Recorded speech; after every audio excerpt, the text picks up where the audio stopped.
Bueno, buenas tardes a todos, a todas. Nos volvemos a encontrar hoy con el doctor Gustavo Esteban, quien ya está listo para comenzar la clase. Ya saben cómo es la dinámica. Al Ujú. finalizar o mientras va la clase van poniendo en el chat consultas y al finalizar el doctor las va respondiendo. El día de mañana les llega el video y el material ya lo tienen en el grupo y en el aula. Adelante, Gustavo, todo tuyo la Bien. clase. Muchas gracias. Bueno, gracias a todos de vuelta por el tiempo. Van a tener que escuchar las próximas cuatro clases antes de que cambiemos de docente tema. Pero bueno, siguiendo con lo que veníamos hablando, hablamos de la parte bioenergética, que es parte del inicio de comprender lo que es el porqué de algunas cuestiones dentro de lo que es el entrenamiento. Tenemos que entender otras cosas, todo vinculado a la parte, yo siempre lo trato de vincular esto que voy a hablar a lo que es el uso de los suplementos, a lo que es la fisiología del uso de los suplementos y el entender por qué algunas cuestiones, ¿sí? Este, entonces, eh, para esto, probablemente lo vean con Horacio, pero si no lo refrescamos, existen algunos principios del entrenamiento, ¿sí? La fisiología aplicada a los principios del entrenamiento. Eso es importante el conocerlo, porque eso determina muchas situaciones a la hora de prescribir actividad física o de prescribir entrenamiento, de prescribir alimentación o mismo la suplementación. Así, entonces, entender estos principios del entrenamiento va a hacer que podamos eh, eh, pensar en qué es lo que tenemos que hacer para focalizarnos en la persona en cuestión. Los principios del entrenamiento se constituyen en la base y cimiento de la preparación física humana. Sin su presencia se torna muy difícil consolidar las modificaciones fisiológicas del cuerpo, ¿sí? Y esto ya me pone en situación de cuestionar, no como beneficio en general, ¿sí? De lo que es la actividad física, pero la gente que hace actividad física cree que entrena y no está entrenando, está haciendo una actividad física que obviamente no es malo, eh, es muy bueno como toda la actividad física, pero no tiene los principios ordenados como para que la posibilidad de adaptaciones a las cargas las personas las pueda obtener. Entonces, ejemplo, una clase de funcional en donde hay 20 personas que siguen a una sola persona, una intensidad preestablecida, quizás por el mismo entrenador o a ojo de lo que son las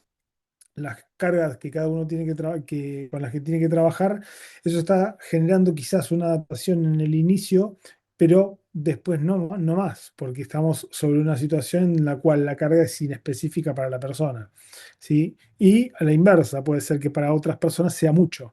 Entonces, en las clases grupales habitualmente, las clases de actividad física, no hay principios del entrenamiento cubiertos, entonces hace que sea más difícil poder encontrar los objetivos a mediano plazo, ¿sí? Y esto pasa mucho en el día a día con las personas que dicen que entrenan, que buscan un recambio de la composición corporal, que buscan consolidar la ganancia de masa muscular, pero nos encontramos que hacen tenis, que hacen gimnasio 2 veces por semana, que salen a correr y que andan y van a nadar. Entonces, no hay un orden. Ese desorden genera que no haya posibilidades de mejora en determinadas variables. Más allá de que lo que hace a los factores, a la aparición de factores de riesgo, sí puede llegar a haber alteraciones. No en las cuestiones de performance humano o de rendimiento humano. Con el entrenamiento se busca modificar las características morfofuncionales de los individuos a través de la producción de adaptaciones fisiológicas que son consecuencia de las respuestas producidas tras la aplicación de estímulos individuales y variables en el cuerpo, pudiendo de esta manera ser aplicado este proceso en cualquier persona. Y esto es lo que tenemos que también entender. Acá no hay un límite de edad. Es decir, una persona de 80 años puede entrenar igual. El tema es qué hago, cómo lo hago, cuándo lo hago y de qué manera. ¿Sí? Entonces yo tengo que asegurarme que esa persona esté en condiciones de hacer determinado ejercicio, que su técnica sea correcta, cuántas veces por semana lo tengo que hacer, cómo se acompaña con la alimentación. Es un contexto de cosas que hay que cerrar para poder organizar. Obviamente que es mucho más difícil entrenar que hacer actividad física, pero es lo que realmente consolida cambios y adaptaciones fisiológicas, que repito, puede ser que haya adaptaciones agudas del sedentarismo a la actividad física, pero desde la actividad física sobre la misma actividad física llega un momento en donde no las hay o son muy lentas o poco cuantiosas desde el punto de vista de los objetivos. Cualquier individuo resulta determinante, para cualquier individuo, perdón, resulta determinante conocer el nivel de entrenamiento o capacidad física, conocer su umbral de entrenamiento, para que de esta manera se puedan aplicar las cargas acordes a las necesidades. Y esto es un poco lo que estamos diciendo. Todos los individuos no son iguales. Entonces, yo no sé si una persona tiene un acortamiento de una pierna respecto a la otra, cómo está la estructura de la columna en general, si hay una asimetría de miembros, si hay una asimetría estructural desde el punto de vista de antropometría. Entonces son cuestiones que hay que tener en cuenta más allá de la edad, del sexo y de otros factores que tenemos que poner en la balanza a la hora de saber qué es lo que vamos a hacer con esa persona. Principio de estímulo eficaz. Esto significa que el volumen, la intensidad, la duración y la densidad constituyen variables que serán introducidas en el programa de entrenamiento, adecuándolas según las características del individuo. ¿Sí? Entonces, acá estas variables tienen que estar sí o sí para que el cuerpo empiece a generarse adaptaciones, consolidaciones de las adaptaciones y después tengamos ese cambio de la composición corporal buscado, si fuera ese el objetivo. La actualidad, hoy, estamos viendo que las personas muchas personas, no las personas, muchas personas utilizan, por ejemplo, estos medicamentos como el Ozempic o semaglutide en general o el liraglutide, cualquiera de los que fuera, con el propósito de bajar la ingesta calórica. Pero el propósito de bajar la ingesta calórica, el principal objetivo de esa persona es cambiar la composición corporal. Y lo que hace ese medicamento es sacar la sensación de hambre. Entonces, lo que va a hacer es generar un déficit calórico. En el déficit calórico no va a tener la energía necesaria para entrenar lo que quiere hacer, que es mejorar la masa muscular. Entonces, es como que se contraponen distintas realidades a lo que realmente tenemos que buscar y hacer con cada una de las personas. Cuando el estímulo perturba la homeostasis, y por eso yo consideré previo la definición y el entendimiento de la homeostasis como una base sólida para entender qué es lo que pasa en el cuerpo. ¿Sí? Entonces, cuando un estímulo perturba esa homeostasis, causa un estrés en los síntomas, en los sistemas, perdón, que ponen al cuerpo en un contexto de defensa y preparación para tolerar los esfuerzos semejantes para que puedan ser recibidos en el tiempo próximo inmediato. ¿Esto qué es? Esto significa que si yo aplico una carga que para esa persona sirve, va a poner en juego un mecanismo de síntesis a futuro, ¿sí? Para que esa homeostasis genere una mejora, es decir, tenga mayor capacidad de síntesis, mayor capacidad enzimática, mayor acúmulo de energía, mayores reservas de energía. Entonces, esas situaciones son las que hacen que esta eficacia del estímulo actúe en la persona. Así se generan cambios bioquímicos, metabólicos, fisiológicos y anatómicos. Es decir, cuando ese estímulo es eficaz para la persona y se sostiene en progresión, que son los principios que vamos a ver, los metabólicos estén, que los fisiológicos estén y anatómicos estén. Hoy estamos escuchando por todos lados que es necesidad, es necesario entrenar la fuerza, bien, pero entrenar la fuerza no significa caminar. Entrenar la fuerza y significa aplicar cargas para ganar fuerza. Entonces, es un poco uno de los principios a tener en cuenta. ¿Hay alguien con el micrófono abierto? Bueno, sí, sí, porque me había quedado pensando, digo, Este, bueno, no me di cuenta siempre que traía el me pidieron. Creo que el host otro, puede ¿hay cerrar. alguien?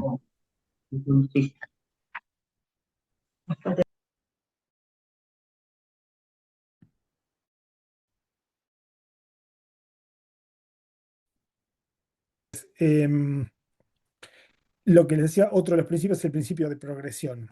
¿Sí? El principio de progresión lo que dice es que se basa en que en la medida en que los estímulos aplicados resulten eficaces para alterar esa homeostasis, es decir, que todos los estímulos la vayan alterando y el cuerpo vaya adaptándose de manera aguda, se ponen en marcha los mecanismos de compensación que generan las adaptaciones planteadas.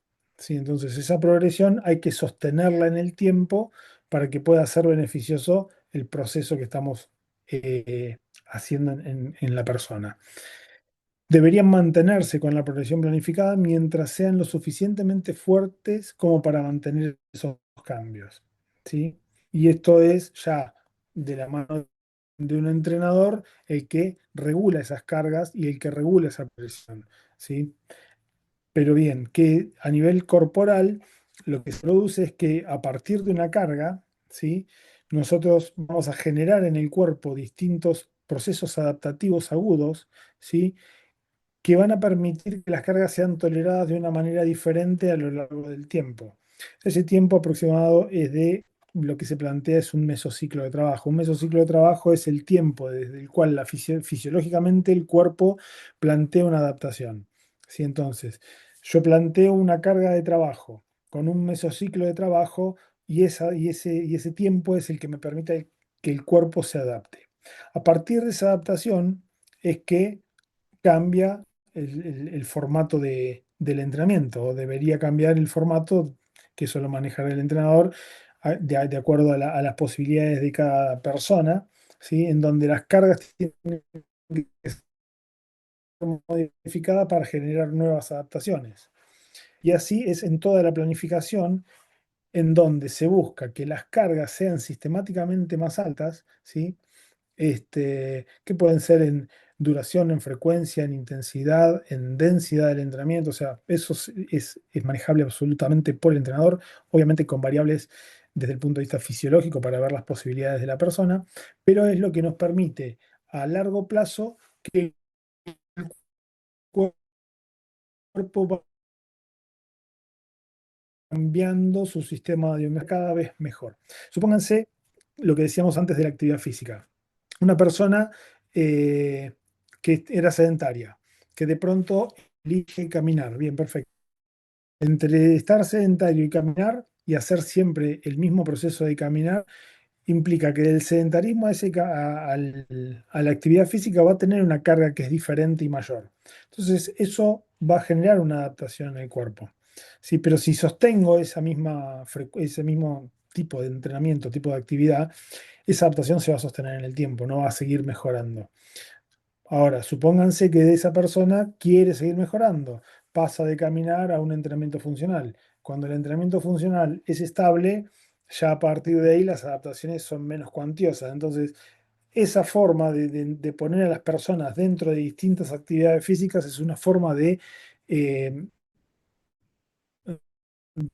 de, de incrementar la carga de un principio absolutamente porque es una planificación para un momento determinado. Pero esto aplica a lo que es el, la mayor, digamos, el más alto motivo de consulta, que es el cambio de la composición corporal. En la gente común ese es el principal objetivo. El cambio de la composición corporal lo puedo hacer sí desde el punto de vista del consumo de tejido adiposo, pero no en la ganancia de masa muscular, si no contemplo las cargas, si no contemplo una progresión y no contemplo las cuestiones que están en el entorno a eso, que pueden ser el descanso, la alimentación, la suplementación y el tipo de carga, el tipo de objetivo que tenga la persona. Entonces, dentro de lo que son los principios, el principio de progresión plantea la situación de generar nuevas adaptaciones de manera constante en el cuerpo.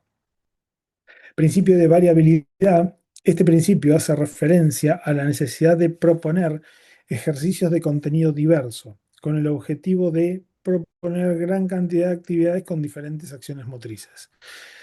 ¿Y esta variabilidad de qué depende? Va a depender del objetivo, ¿sí? En este principio deberá ser de vital importancia conocer el objetivo individual o deportivo para poder establecer con claridad el tipo de variabilidad que se propondrá en la persona. ¿Sí? Entonces, no es lo mismo el entrenamiento por las cuestiones de de los tipos de ejercicios o de los estímulos que se vayan a poner de los deportes acíclicos que en los deportes cíclicos. O sea, son dos variables absolutamente diferentes, hay bioquímica diferente, hay fisiología muscular diferente, hay fisiología bioenergética diferente entre uno y otro. Entonces, ahí es donde la variabilidad es importante, ¿sí? Sobre todo en los deportes acíclicos, en donde la variabilidad hace a acciones motrices. La variabilidad de una persona que entrena en básquet no es la misma que la que tiene que entrenar en fútbol, ¿sí? Y en una persona que hace natación no es lo mismo que en una persona que anda en bicicleta. Ahora, si hace triatlón, tenemos un abanico mucho más grande de posibilidades para aplicar el principio de variabilidad. Y todo esto va a depender, como siempre decimos, de los objetivos de cada persona, ¿sí? Esto es afinar un poco qué es lo que se hace desde el punto de vista de la prescripción de la actividad. Y esto ahora, esta situación yo la digo, la planteo como médico, quizás para los médicos. Nosotros estamos acostumbrados a escuchar que el médico habitualmente lo que dice es ande en bicicleta, nade, camine, vaya al gimnasio. Pero eso no es prescribir actividad física. La prescripción y la organización del entrenamiento es totalmente diferente. Así como en medicina, por ejemplo, un antibiótico, supónganse para una amigdalitis. Se dice, bueno, usted tiene que tomar amoxidal 500 cada 8 horas durante 7 días. En 7 días yo le hago el control, vemos la garganta y a partir de ahí vemos cómo se continúa. Bien, perfecto. Eso es prescribir un medicamento. Prescribir la actividad física no es lo mismo decir caminar, caminen en bicicleta, que decir camine a esta intensidad tantas veces por semana durante tanto tiempo y en 4 semanas, 6 semanas, lo vuelvo a ver para ver si seguimos en el mismo proceso. Eso sería la lógica de aplicar la prescripción de la actividad física como componente de los tratamientos de patologías o como componente de prevención. Em, el principio de la supercompensación, y este principio es, para mi criterio, sumamente importante para entender el por qué sí de algunas cuestiones. ¿Sí? La supercompensación es la adecuación del organismo de la persona a los cambios que se provocan en el mismo a través de los diferentes estímulos aplicados de forma planificada y dirigida por el entrenador, donde se logra incluso restablecer la situación alterada y llevarla a un nivel superior de rendimiento. ¿Sí? Eso es parte de lo que es entender la supercompensación, es decir, generar una homeostasis mejor a la previa. ¿Sí? En definitiva, sería ese un concepto simplificado. Ahora, dentro de los procesos de supercompensación tenemos los efectos inmediatos que consisten en las respuestas morfofisiológicas, que son respuestas al estrés generado por la carga administrada, en la que la homeostasis se logra luego de minutos de iniciado el descanso. ¿Sí? Perfecto. ¿Y esto cómo lo traducimos a la persona? Para quien va al gimnasio, esto lo podemos ver de la siguiente forma. Una persona va al gimnasio, hizo una rutina completa de mucha carga, buscando aumento de la masa muscular, terminó de entrenar y se va con una congestión muscular, con vasodilatación, más marcado, con más vena. Eso es un efecto inmediato, ¿sí? Ahora llegó a la casa y ese efecto ya se terminó. Volvemos a hacer la misma baba de lo que como fuimos siempre, es decir, como entramos al gimnasio es como aparente después de un rato estamos.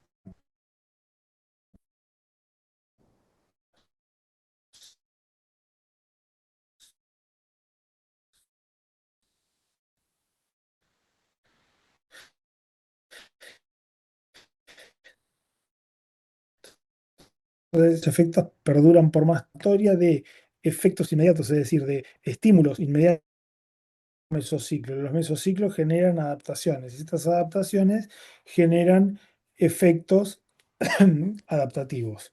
¿Sí? Y eso pasa en todos los órganos. Pasa en la parte muscular, pasa en la parte cardiovascular, en el sistema en el sistema nervioso central, en todos los sistemas pasa de que el cuerpo se va a adaptar al esfuerzo que está haciendo esa persona. ¿Sí? Es decir, el cuerpo humano es entrenable en todos los aspectos. Y eso es así. Por ejemplo, para que para abrir un poco el, el pensamiento y no quedarnos en lo que es en lo que son las definiciones. Una persona que va a correr 42 kilómetros, tiene que entrenar antes la comida, tiene que entrenar antes la suplementación entre esfuerzo, la hidratación, para ver cómo lo hace o cómo adapta el cuerpo para poder tolerarlo en carrera. Eso es un efecto acumulado. ¿Sí? ¿Por qué? Porque lo va entrenando sistemáticamente para el día de la competencia poder aplicarlo sin tener ningún efecto adverso. Así entonces los efectos crónicos, que son la acumulación de los efectos acumulados, consisten en adaptaciones que quedan en la persona pudiendo ocupar parte de su genoma. Acá estos efectos crónicos dados por la supercompensación, de manera crónica, actúan a nivel del genotipo de la persona. Y a partir de esto es que los keniatas son maratonistas, los jamaiquinos son velocistas, los estadounidenses son más velocistas. O sea, todo eso hace, el principio de supercompensación es lo que permite esa adaptación a largo plazo, que puede perdurar en el genoma humano, ¿sí? A partir de los cambios. De hecho, en la etapa de los 80 y pico, eh, en Rusia se estimulaba que los deportistas del mismo tipo de deportes formen pareja y tengan una descendencia para tener la misma genética de las personas que entrenaban en determinadas disciplinas. Eso pasó en un momento, hoy no es tan así, pero pasó.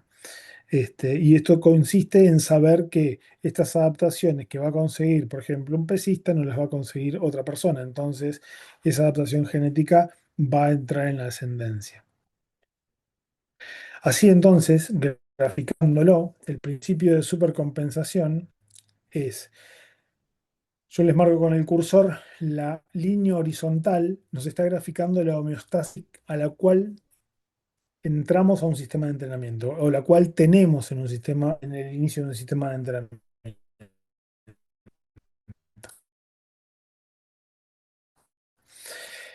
La aplicación rompe esa homeostasis, genera una alteración del medio interno que a lo largo de la carga, de la utilización de la carga, lo que va a pasar es que esa alteración produzca una disminución del rendimiento por efecto de la carga. Es decir, la misma carga no va a ser tolerada todo el tiempo, entonces el mismo sistema va a decir hasta acá llegamos, o la misma planificación va a decir hasta acá está y sirve como parte de un estímulo eficaz.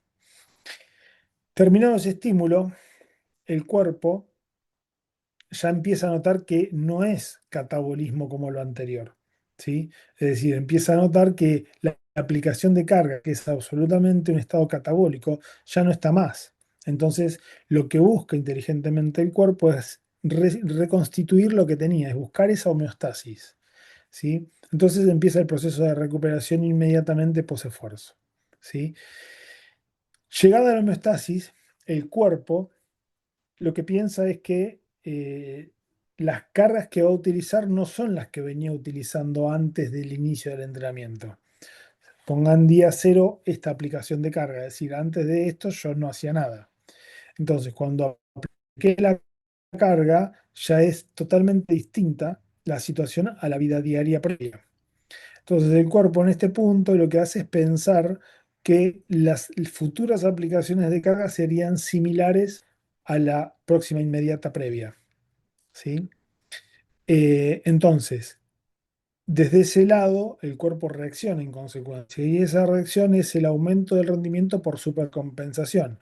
Esta supercompensación lo que define es que en esta área bajo la curva que está por arriba de la homeostasis previa, se generaron adaptaciones agudas, que son cambios enzimáticos, cambios metabólicos, aumento de la síntesis de proteínas, aumento de los depósitos energéticos, ¿sí? Que pueden ser utilizados para una nueva carga. Ahora, si esa carga, si ese punto, esa supercompensación no es utilizada en el tiempo, ¿sí? El cuerpo va a empezar a involucionar y esa involución me va a llevar a la homeostasis previa. Esto me define frecuencia, ¿sí? Si yo tengo aproximadamente que los músculos se recuperan en 48 a 72 horas, yo tengo puede tener, dependiendo del músculo, usar esta carga, ¿sí? Y poder generar una nueva supercompensación.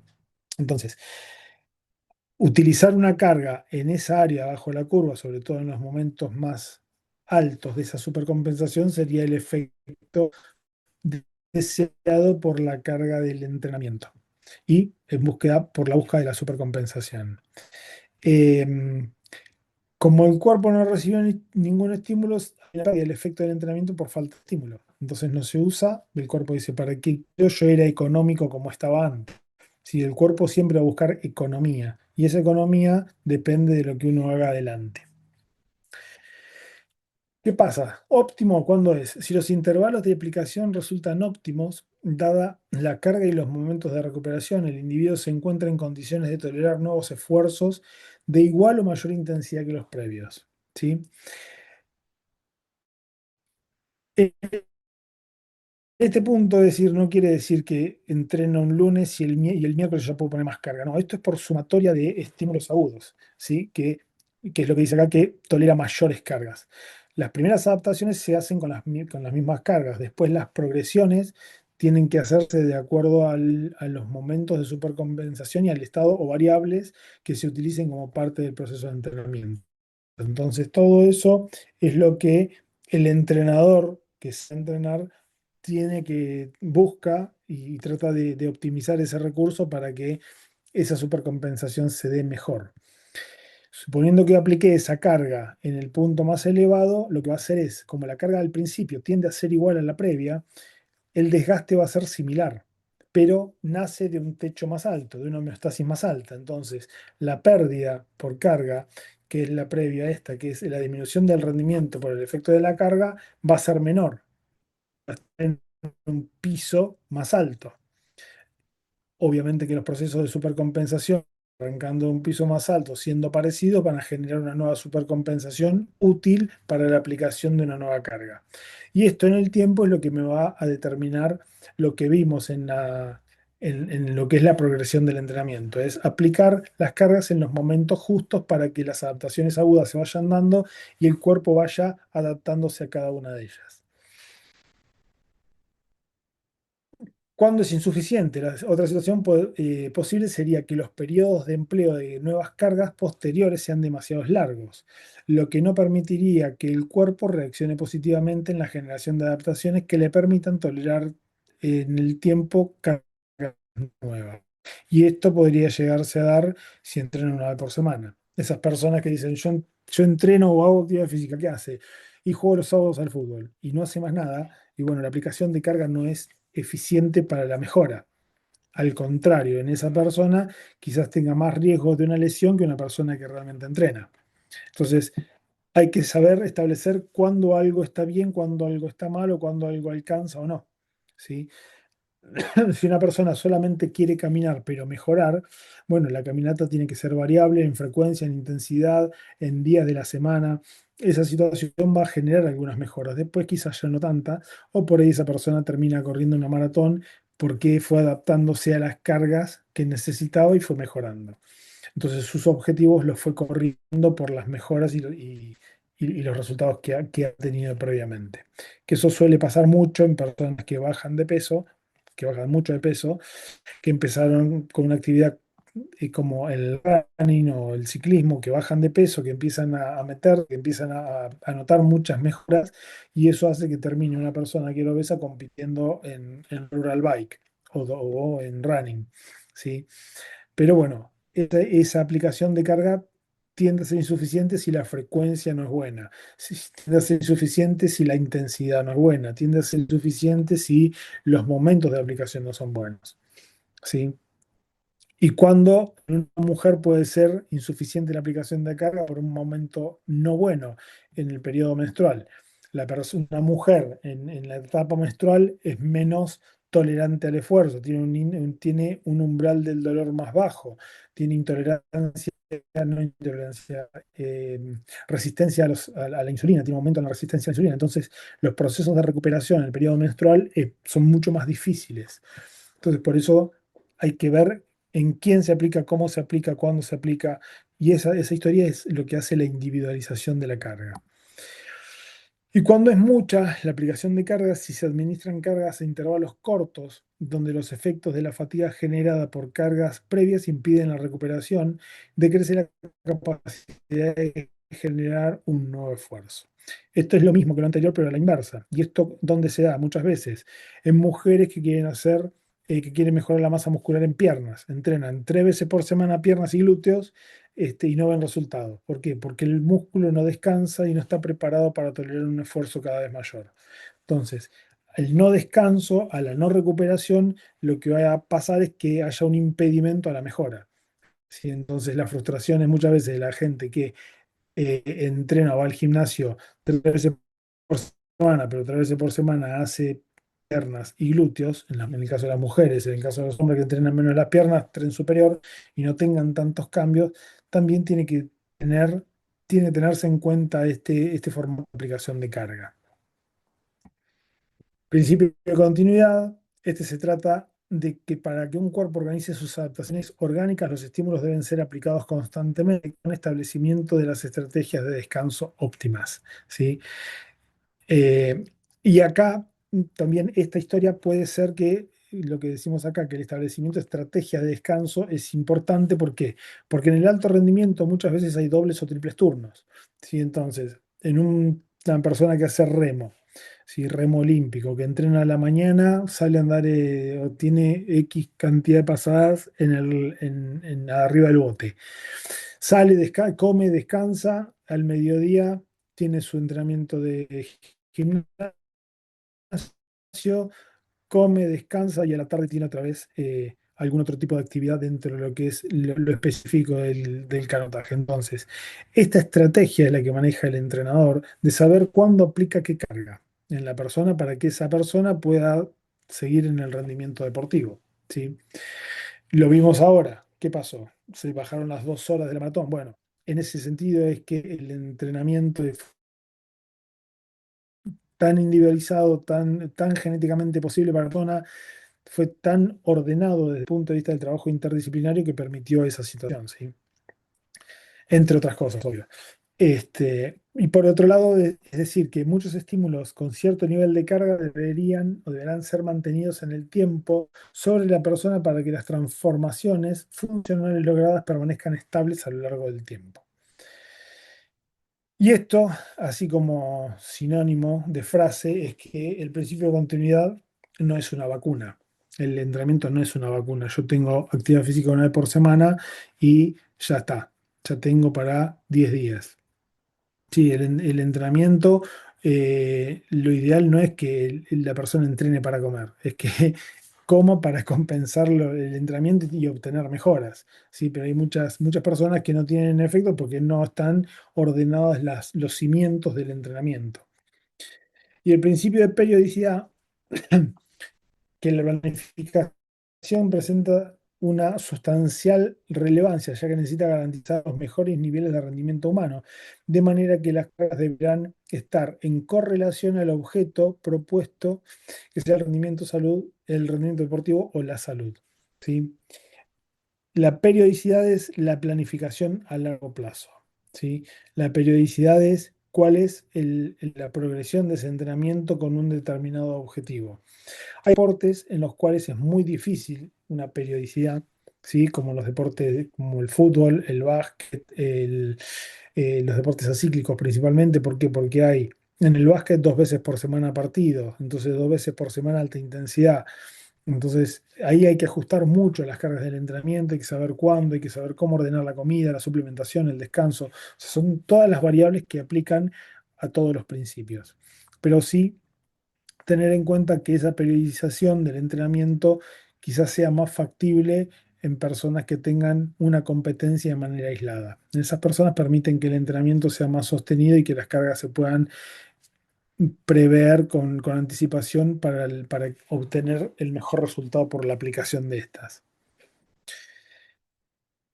Es por estos conceptos básicos de la fisiología y entrenamiento que resulta necesario establecer el aporte inevitable, que es alterar la homeostasis muscular y utilizar las herramientas disponibles hacia el predominio de la síntesis de proteínas musculares respecto a la degradación, ¿sí? Por eso como dice Horacio muchas veces, es que el entrenamiento tiene que ser más difícil que la misma competencia. Si yo entreno, y creo que entreno con la misma competencia, no estoy entrenándome, no estoy preparado para tolerar lo que la misma competencia me puede dar. Y entonces ahí en esas compensaciones, en esas supercompensaciones, es que buscamos que el aumento de la síntesis de proteínas musculares, que el aumento de la síntesis de mitocondrias, que el aumento de las organelas a nivel celular o lo que fuera, dependiendo del tipo muscular entrenado, se produzca para tener esas adaptaciones que estamos buscando. Bien, para esta hipertrofia muscular yo le pongo hipertrofia, aunque podemos decirle desarrollo muscular, pero la hipertrofia es hipertrofia, ¿sí? Existen mecanismos, estímulos y mecanismos fisiológicos de esta hipertrofia, ¿sí? Em, la hipertrofia muscular, conocida simplemente como hipertrofia, es el aumento del tamaño del músculo o su área de sección transversal atribuida al aumento del tamaño o número de miofibrillas de actina y miosina dentro de una fibra muscular dada. ¿Sí? La hipertrofia muscular se produce tanto en las fibras tipo 1 como en las 2, pero en mayor medida en las últimas, en las tipo 2, 2A y 2B, principalmente en las glucolíticas son en las que más se hipertrofian. Las de tipo 1 tienen un aumento del tamaño, pero por aumento de las capacidades de acumular glucosa, por el aumento de la capacidad de incrementar la cantidad de organelas, pero no tanto por el aumento del tamaño de la fibra. ¿Sí? Entonces, la hipertrofia está más vinculada a las fibras rápidas que a las lentas. Además de un mayor potencial de fuerza, el entrenamiento de fuerza y la hipertrofia muscular tienen un efecto positivo en la composición corporal, abordando dos de los tres factores que comprenden el gasto de energía. Es la tasa metabólica de reposo, la actividad física y el efecto térmico de los alimentos. ¿Sí? Es decir, que si yo aumento la masa muscular, lo que va a tener un impacto directo es en la tasa metabólica de reposo. En la actividad física también. ¿Por qué? Porque tengo más tamaño, más superficie, y esa superficie genera un gasto metabólico basal, más al tener más masa genera un gasto metabólico más alto durante la actividad física. ¿Sí? Y el efecto térmico de los alimentos es el efecto dado por el proceso digestivo. El proceso digestivo es un proceso que consume energía. Entonces, el efecto térmico de los alimentos me aporta un gasto calórico de aproximadamente 3 a 5% dependiendo de la persona. Por eso, el concepto de alimentación ordenada de acuerdo al entrenamiento es importante. ¿Sí? ¿Se puede entrenar en ayunas como hoy está de moda? Sí puede, pero depende qué. Si voy a hacer pasada de 1000 metros a la mañana, no me conviene entrenar en ayunas. Si voy a hacer hipertrofia, no me conviene entrenar en ayunas. Si voy a hacer fuerza, se puede entrenar en ayunas porque el gasto metabólico, el gasto de la utilización del sistema no va a primar tanto sobre el glucógeno. Entonces, hay cuestiones que hay que tener en cuenta a la hora del orden completo de esto. Siempre se habló de hipertrofia sarcomérica e hipertrofia sarcoplasmática. ¿Sí? El tema de la hipertrofia sarcomérica o sarcoplasmática ha sido y sigue siendo tema de debate y confusión. La proporción de proteína miofibrilar y sarcoplasmática es constante y proporcional. La hipertrofia del sarcoplasma no ocurre sin hipertrofia miofibrilar, es decir, que no hay dos tipos de hipertrofia. ¿Sí? Hablábamos de adaptaciones agudas. Entonces, eso hace a la hipertrofia. Es cierto que se pueden obtener algunos aumentos del volumen sarcoplasmático tomando creatina con carga de hidratos de carbono, haciendo entrenamiento de restricción del flujo sanguíneo, causando daño muscular, pero ninguno de ellos causó un aumento muy grande del volumen del músculo en primer lugar. Son todos transitorios. Esto es un poco lo que les quería decir cuando hablábamos de supercompensación inmediata, ¿sí? Estos cambios del volumen plasmático por el edema, del edema que existe por el daño celular, de ese lactato que genera un aumento de la vasodilatación a nivel intramuscular, todo eso genera un aumento del líquido intramuscular, que ese líquido es importante para sostener un estímulo que es la tensión mecánica, que es lo que va a generar el estímulo para la hipertrofia muscular. Pero son todas cosas que están atadas unas a otras, permitiendo interactuar para que termine de completarse la señal para la síntesis de proteínas musculares. La hipertrofia muscular, una serie de factores específicos de la población afectan a la masa muscular esquelética y a la respuesta hipertrófica de esta en el ejercicio contra resistencia. ¿Qué factores son los que la afectan? Principalmente estos cinco. La genética, ¿sí? Afecta a la hipertrofia, más que la afecta es, le da a la persona más o menos posibilidad de generar hipertrofia. Una persona que tiene un porcentaje mayor de fibras rápidas tiene más posibilidad de generar hipertrofia. Una persona blanca tiene menos posibilidad de hipertrofiar que una persona negra, por ejemplo, de Jamaica. Que un keniata probablemente no. Entonces, la cuestión étnica, la cuestión genética y epigenética juegan un factor importante en las posibilidades.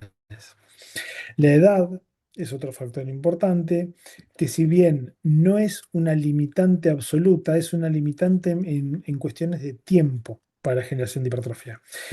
Pasada la edad, pasada los 40, 50 años, donde ya hay cuestiones de distinta índole que afectan la ganancia de masa muscular, lo que pasa es que se retrasan procesos fisiológicos, se retrasan procesos de síntesis. Al retrasarse esos procesos de síntesis, los puntos de supercompensación son más lentos o menos contundentes que cuando uno está en una etapa donde todas las variables están ajustadas al alza. Entonces, las posibilidades de ganar masa muscular existen, pero en otra velocidad, en otro formato y en otros tiempos.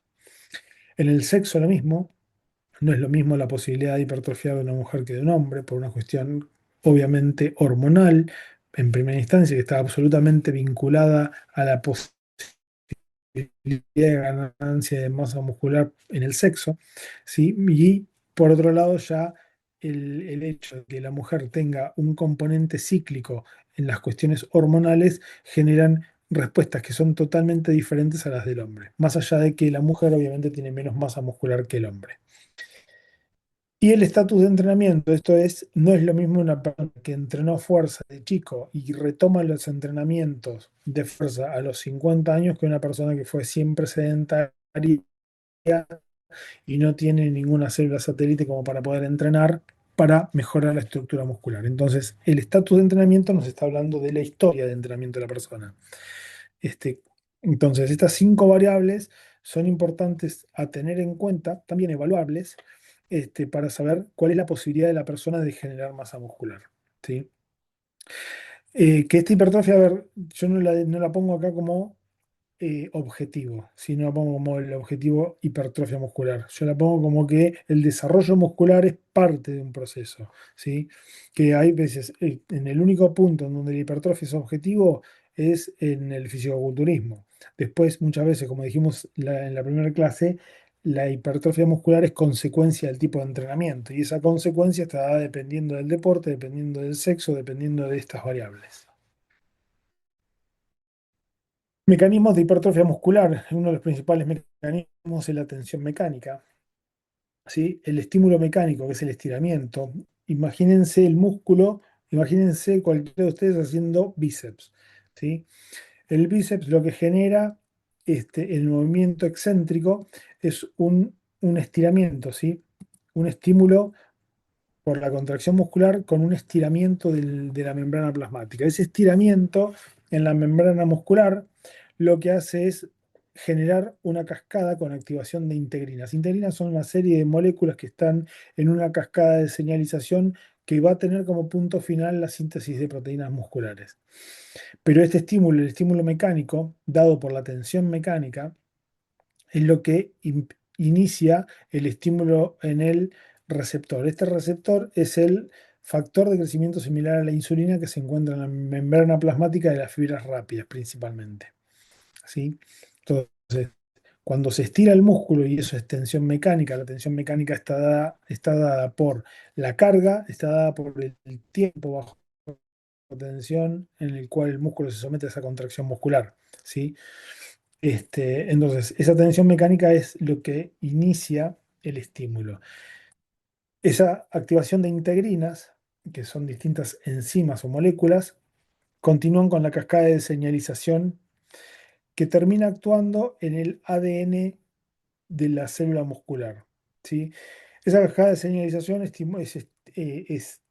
estimula proteínas, inhibe proteínas, pero que el común denominador de esto es que actúe sobre una porción del ADN que codifica al ARN mensajero por respuesta del núcleo para la transcripción, ¿sí?, de las proteínas que se expresan a nivel muscular. Es decir, se transcribe, y esto es con el ARN mensajero, una parte de la estructura genómica de la persona que actúa en la síntesis de proteínas musculares. Entonces, este es uno de los principales mecanismos por el cual la hipertrofia muscular es posible.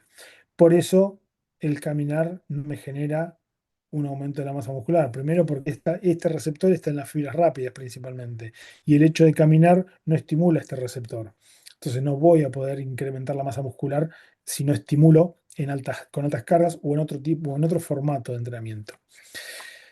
En una persona anciana que no tiene fuerza para levantarse de la silla, esa persona sirve. ¿Por qué? Porque no se puede levantar de la silla. Ahora que de pronto esa persona empiece a entrenar ese sentarse y levantarse, va a hacer que las fibras musculares de tipo 2 que tiene dormidas se estimulen y puedan incrementar los niveles de fuerza de la persona. Por eso es ver todo el contexto y entender qué es entrenamiento y qué es actividad física. Muy lejos de decir que la actividad física no es buena, pero muy cerca de decir que el entrenamiento es mejor.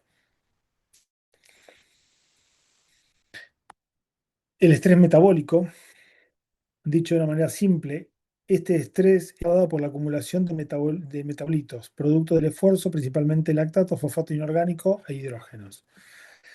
El estrés metabólico se maximiza durante el ejercicio por la elevada producción energética a partir de la glucólisis anaeróbica, como vimos previamente, en donde esta predomina en esfuerzos de 20 a 120 segundos.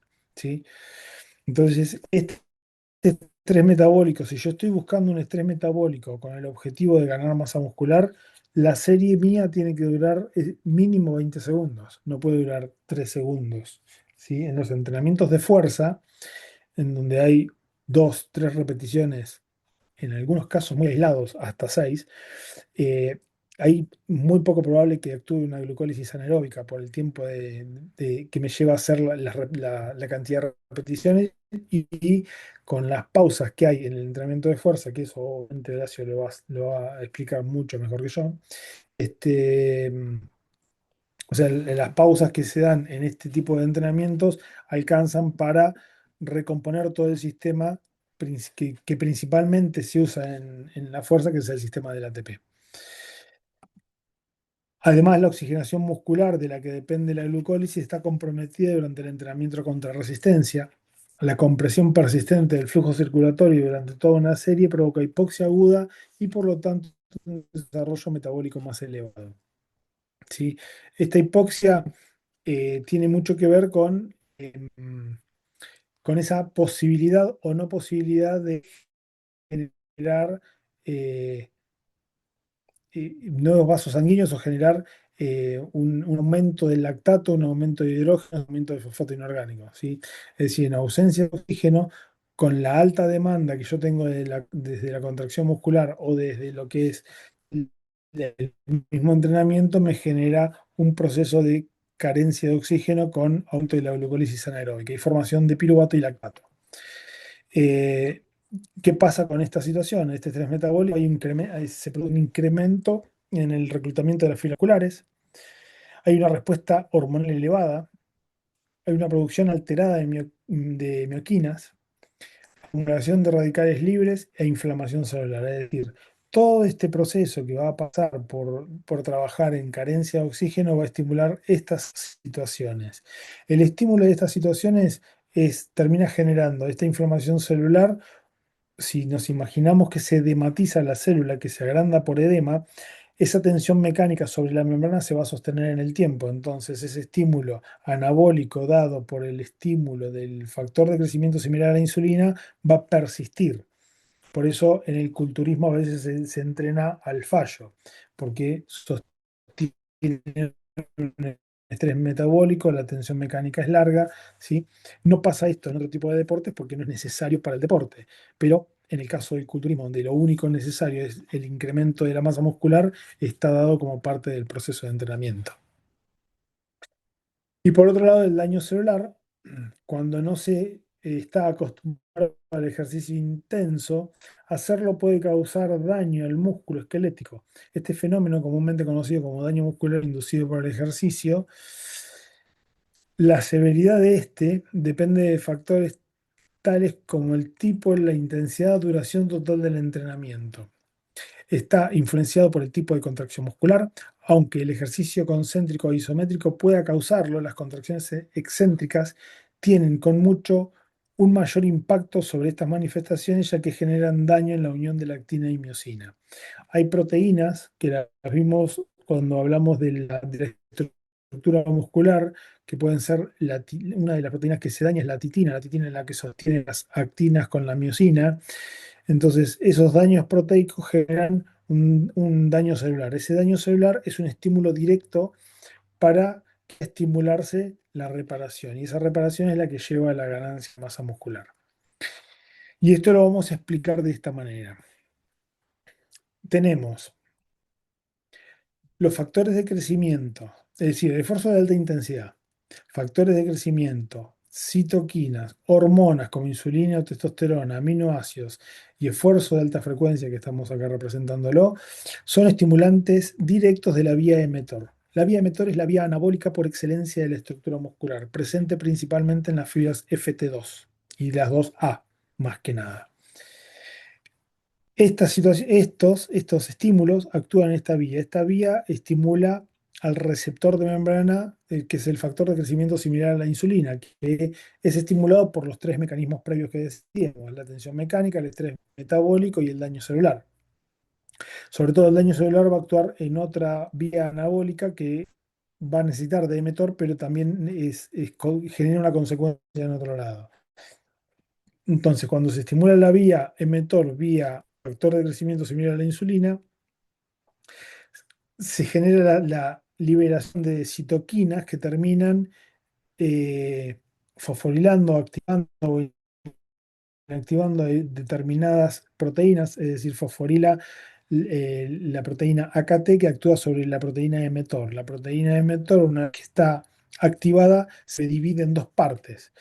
La parte más importante es la mTORC1 que actúa en el ADN, y a partir de ese ADN es que aumenta la síntesis de proteínas musculares. Por otro lado, acá tenemos la vía de las células satélite, que también, como podemos ver, es estimulada por los esfuerzos con altas cargas, y acá sí la contracción excéntrica es importante, y el edema, el estrés metabólico también es importante, como la tensión mecánica. ¿Por qué? Porque acá, con este tipo de esfuerzo excéntrico o cuando hay alteración de la membrana celular, existen en el cuerpo lo que son células satélites. Las células satélites son mionúcleos que están en estado quiescente. ¿Qué significa estado quiescente? Que no están estimuladas.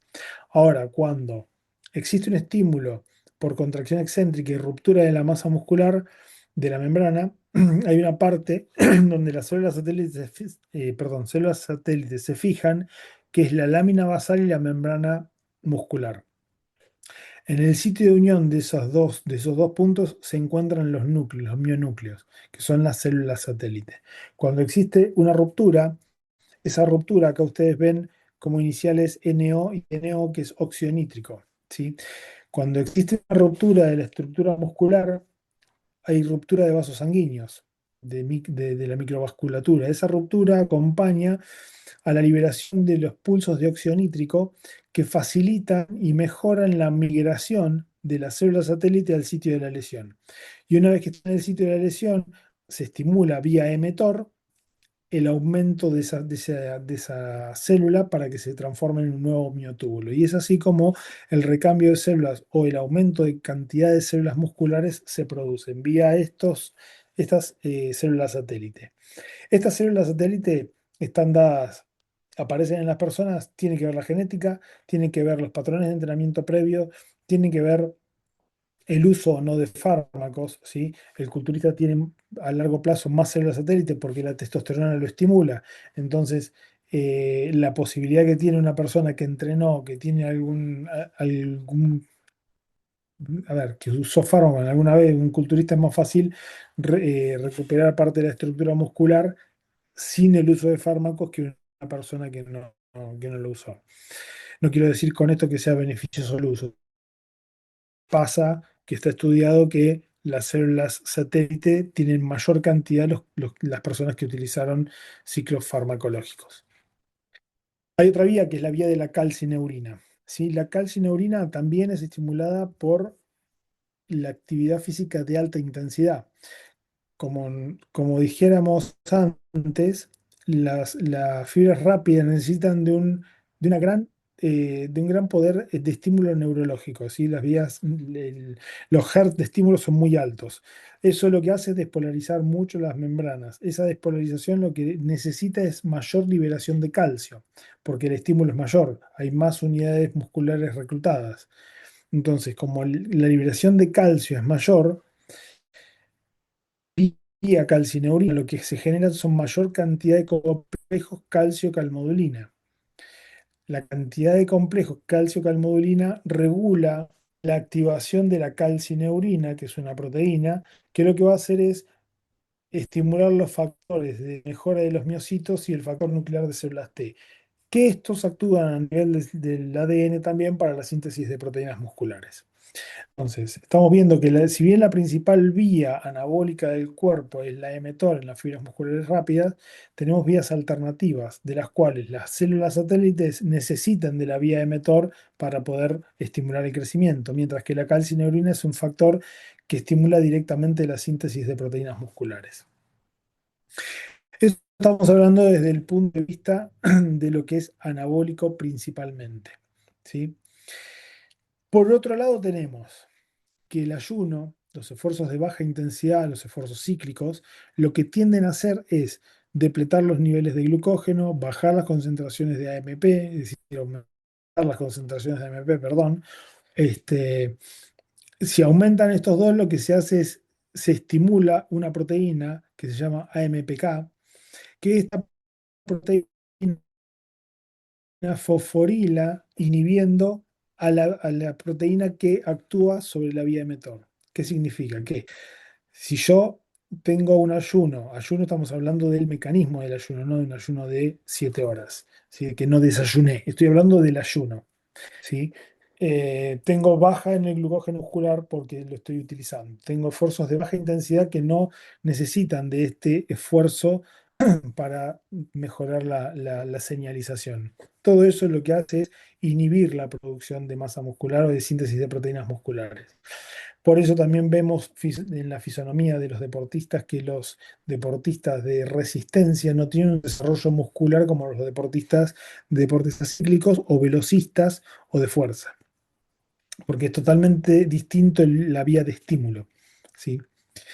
Por otro lado, es importante conocer que el estrés, la dieta rica en hidratos de carbono, los procesos inflamatorios, enfermedades crónicas y el envejecimiento son situaciones que estimulan una proteína que se llama miostatina, ¿sí?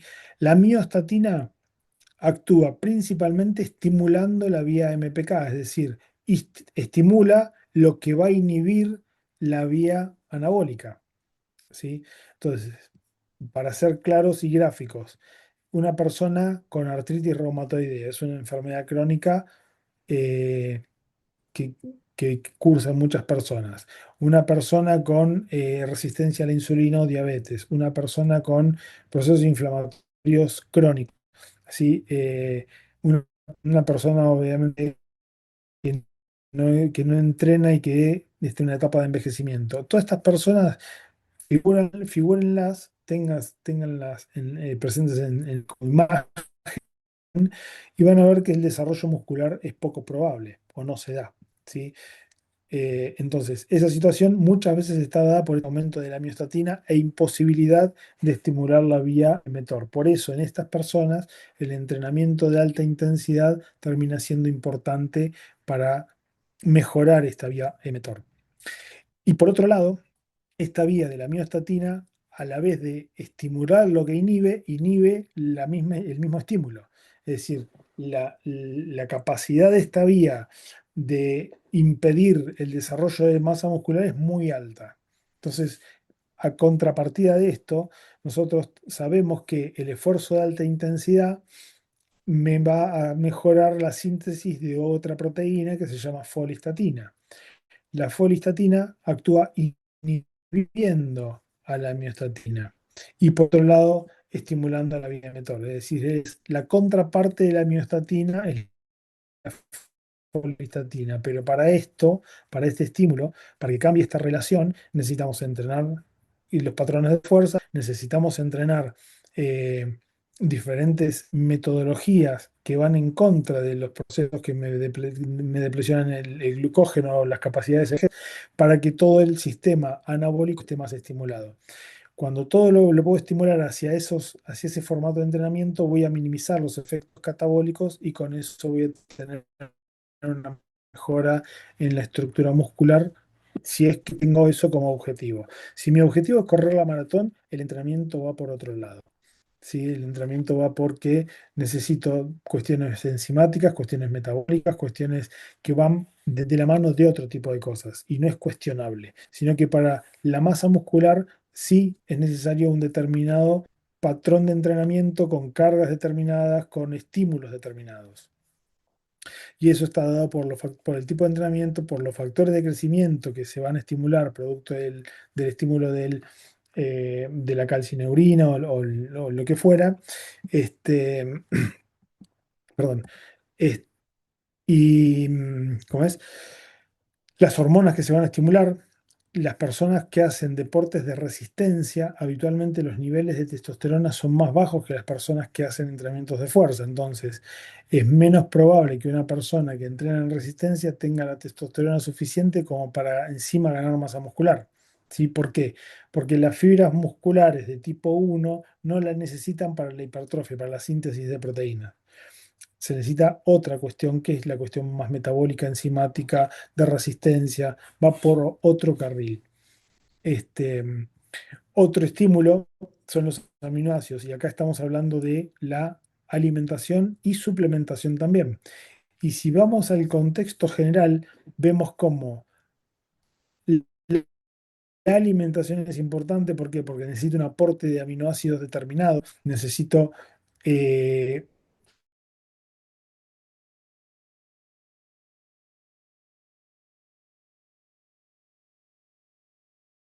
poder cubrir las demandas energéticas para el entrenamiento. Acá también aplica la utilización o no de un suplemento para mejorar la vía de las satélites para incrementar la posible migración de las mismas.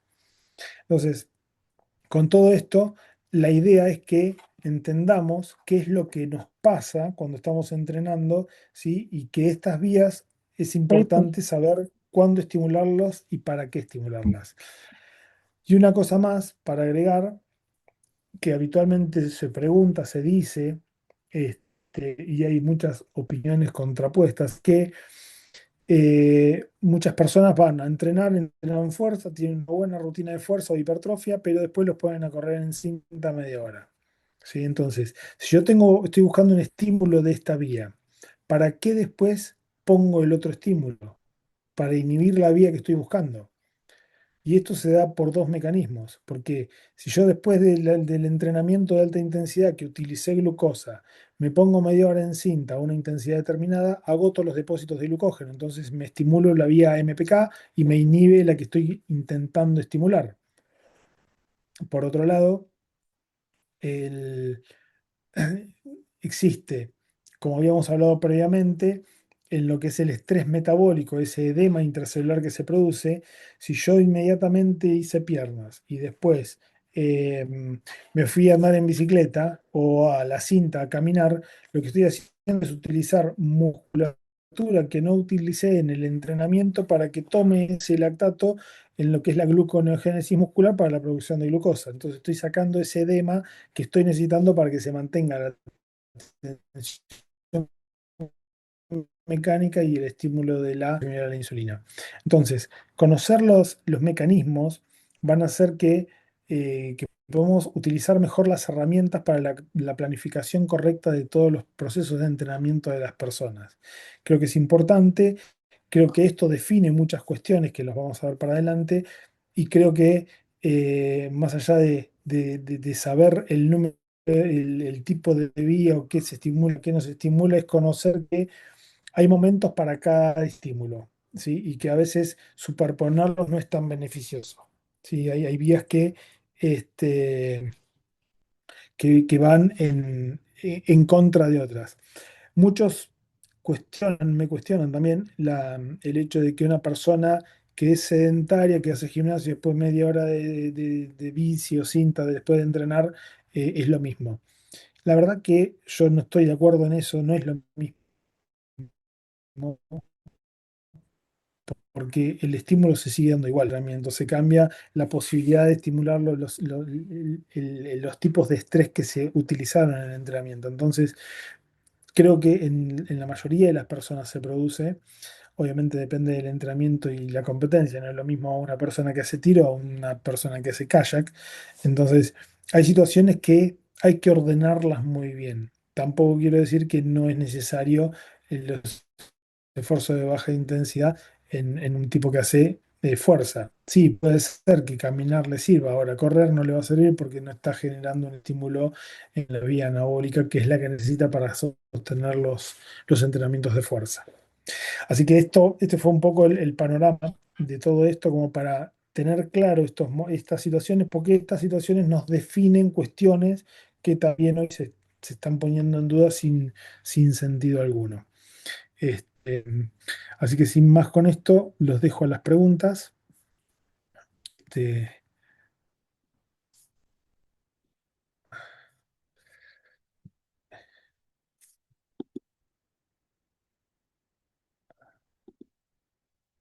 ahí está. A las preguntas, cuando quieran.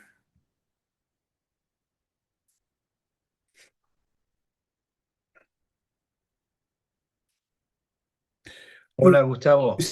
se recomienda que no duela.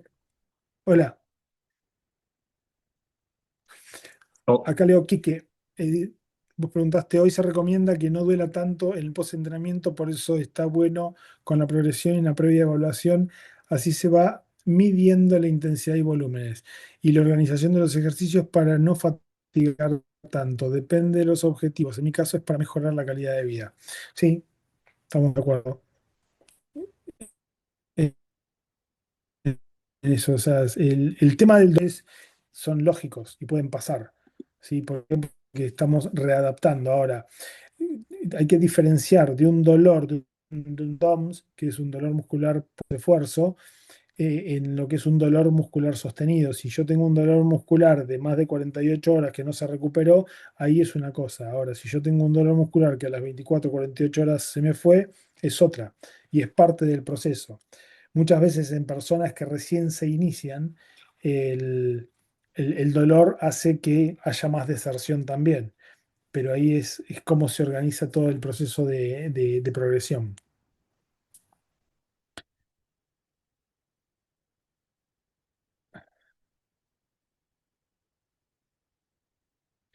Acá me ponen de dónde nace el principio de supercompensación. El principio de supercompensación surge so- de buscar la homeostasis.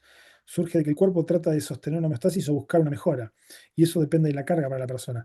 No es que hay no es una teoría, es una cuestión fisiológica, de una respuesta fisiológica del cuerpo.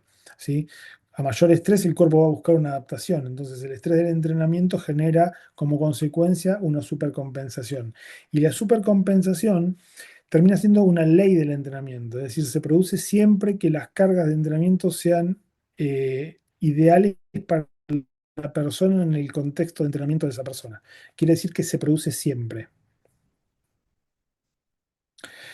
Un Gustavo, mesociclo, perdón. sí, sí, Con respecto, buenas noches, Quique te habla. Con respecto a la supercompensación, donde nosotros sí. podemos dar 3 semanas, ¿sí? De alta intensidad Mm, progresivamente, y la cuarta, ahí bajamos la intensidad para que remodelar otra vez el mesociclo en la quinta semana, que sería el segundo mes. sí. Sería la última semana de baja intensidad para supercompensar. Sería así. Para supercompensar las 3 semanas previas, claro, pero vos cada entrenamiento generás una supercompensación también. Y acordate que lo que habíamos hablado es de la supercompensación aguda, que eso es lo inmediato, ¿sí? Exacto. O sea, lo O- inmediato, una persona que entrena hipertrofia, vos terminaste de entrenar hipertrofia y te ves que estás más hinchado, que te va grandote, que te va con los brazos que aprietan la remera, con más vena. Llegaste a tu casa, sos lo mismo que con claro, el gimnasio. Esa adaptación es aguda y se da por el edema, se da por los factores químicos producidos por el lactato, se da por un montón de esas situaciones. Que después eso siguió estimulando la vía, es decir, que la vía mTOR se siguió estimulando por ese sostenimiento de la tensión mecánica, ¿sí? Pero bien, después ya está estimulada la vía. Cuando está estimulada la vía, el canal es la síntesis de proteínas Hola, musculares, Franco. Bien. bien. ¿sí? Otra Eh, cosa, sí, perdón. Ahora que pesa, Eh, te voy a meter, ¿puedo? ¿Sí? uy, se escucha ahí. ahí está, ahí Ahí está. va. Con otra cosa, con respecto a lo que es cuando dijiste para poder lograr bajar de grasa, la rutina de Mm. fuerza y después, cuando termina la rutina de fuerza, podés ir a correr, que no es tan factible. ¿Me estabas diciendo eso? ¿Puede ser? Inmediatamente, a ver, lo que yo digo es que vimos las dos vías que existen en la fibra muscular, más allá que son complementarias o no. Porque esto es un complemento en las vías, no es que es una u otra, sino que el músculo busca una homeostasis también y una vía regula la otra, ¿sí? O sea, están Bien, unidas las vías, no es que son aisladas, se unen. Perfecto. Si yo estoy buscando que el estímulo actúe sobre la vía emetor, ¿sí? Pero después el mismo estímulo que yo le dé a la persona me le inhibe, porque la va a inhibir, porque estoy estimulándolo, va a hacer que la respuesta anabólica sea menor, ¿sí? bien, Porque una va hacia la degradación proteica y una va hacia la síntesis de proteínas, ¿sí? Entonces, si yo bien, busco como objetivo la síntesis de proteína, ¿para qué voy a tratar de inhibirla haciendo otro tipo de ejercicio que va a generar que, por ejemplo, esa tensión mecánica dada por el estrés metabólico disminuya? ¿Sí? Estamos bien. hablando de cosas muy finitas, ¿sí? De cosas que en la práctica a veces se discuten, pero desde el punto de vista fisiológico es lo que pasa, ¿sí? Entonces, si yo tengo que el edema muscular me sigue estimulando 10 minutos más, no importa, 5 10 minutos más, la vía mTOR para que se ordene la cascada para la síntesis de proteínas musculares, ¿para qué voy a sacar esa tensión mecánica dada por el estrés metabólico? Está bien, Entonces, que se vaya Rengo a la casa y que camine a las 2 horas, cuando ya generó ese estímulo de la vía. bien. O sea, puede hacer un entrenamiento de fuerza en la mañana y después a la tarde que Sí, vaya a hacer el cardio. sí, tranquilamente. O al revés. Y que va a seguir, y va a seguir quemando grasa igual.